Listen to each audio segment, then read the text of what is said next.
Super power America पूरी ताकत से हमले कर रहा है, लेकिन तेहरान अभी भी खड़ा है। सुप्रीम ढांचे को नुकसान जरूर पहुंचा है, लेकिन अमेरिका उसे ढहा नहीं पाया। और इसके पीछे दिमाग किसका है? कालीबाफ, वन मैन आर्मी।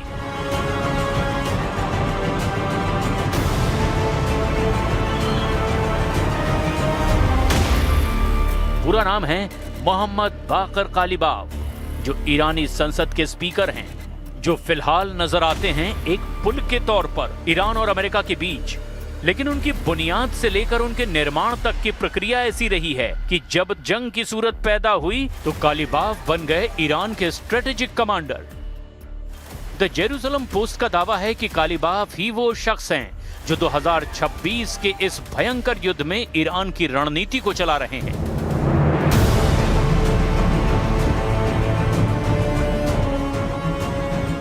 आज मोहम्मद बाकर कालीबाफ एक डिप्लोमैट की तरह दिखते हैं।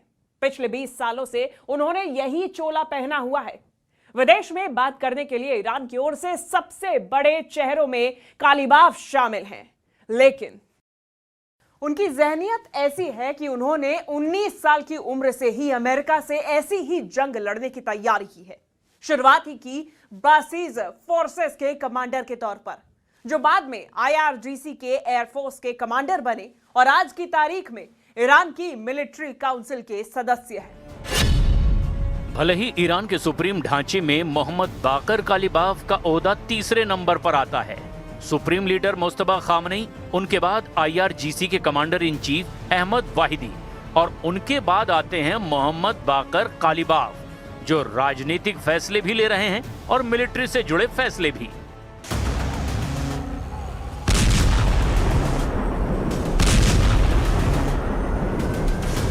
एक साल पहले ही यह तय हो चुका था जब अमेरिका ने ईरान के परमाणु ठिकानों पर हमले किए थे। अमेरिका ने ईरान पर ऐसा डायरेक्ट अटैक इससे पहले कभी नहीं किया था और उसी समय से ईरान की संसद के स्पीकर मोहम्मद बाकर कालीबाफ को 2 तरह की जिम्मेदारी दी गई। एक ईरान की रक्षा के लिए सैन्य फैसले लेने की और आगे की रणनीति बनाने का भी अधिकार, साथ ही कूटनीतिक मोर्चे पर ईरान की राजनीति का सबसे बड़ा चेहरा, जो कि बातचीत के दौरान समझौते कर सके और जिस दुश्मन को मैदाने जंग में ना झुका सके उसे बातचीत की मेज पर झुका सके। ईरान बा सुरअत बीशतरी पे पेश ख़वाहद रफ्त। और कालीबाफ ने जाल बुनना शुरू कर दिया। अमेरिका सोच रहा था कि वो ईरान के लिए जाल बुन रहा है और ईरान ने जिनेवा में बातचीत में फंसाकर तेहरान पर सरप्राइज अटैक किया और अली खामनेई समेत IRGC के कमांडरों को मार डाला।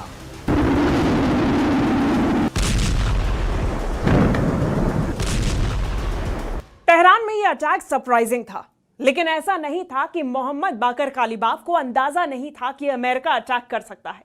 25 सालों तक वो एक मिलिट्री कमांडर रहे और उसके बाद जब पॉलिटिक्स में कदम रखा तब भी ईरान की रक्षा के लिए कूटनीति तय करने वाले कमांडर भी वही थे और उन्हें पता था कि अमेरिका और इजराइल जाल बुन रहे हैं।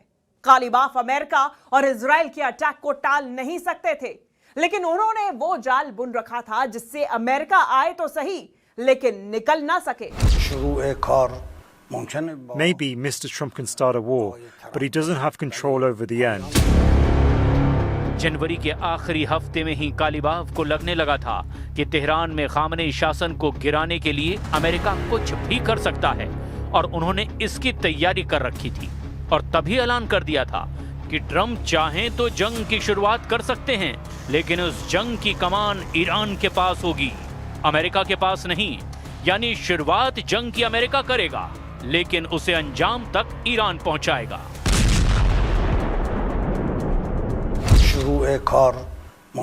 Maybe Mr. Trump can start a war, but he doesn't have control over the end. यानी आज जो हालात हैं उसे पहले ही मोहम्मद बाकर कालीबाफ ने देख लिया था।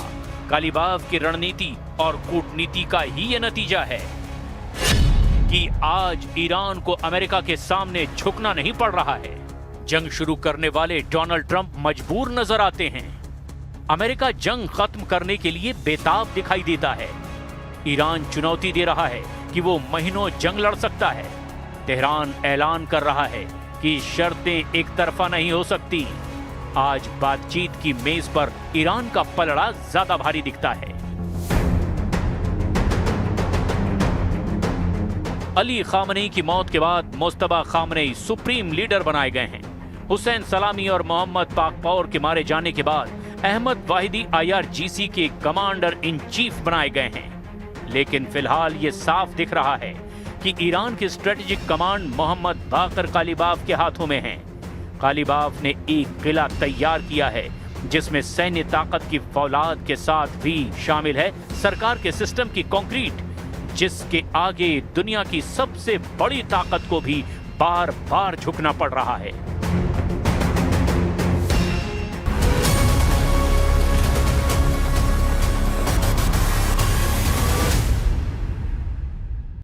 कालिबाफ ने 1997 से 2000 तक IRGC के एयरफोर्स की कमान संभाली थी। उन्हें पता था कि आमने सामने की जंग में अमेरिका से मुकाबला नहीं किया जा सकता, लिहाजा रणनीति गुरिल्ला वाली लेकिन आधुनिक होनी चाहिए थे।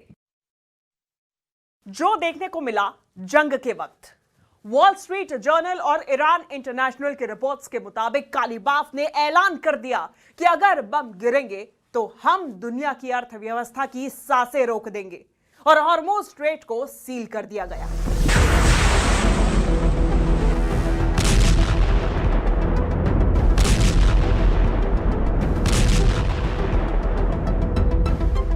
हॉर्मुज के बंद होने से पहले ही अमेरिका ने शातिर चाल चली।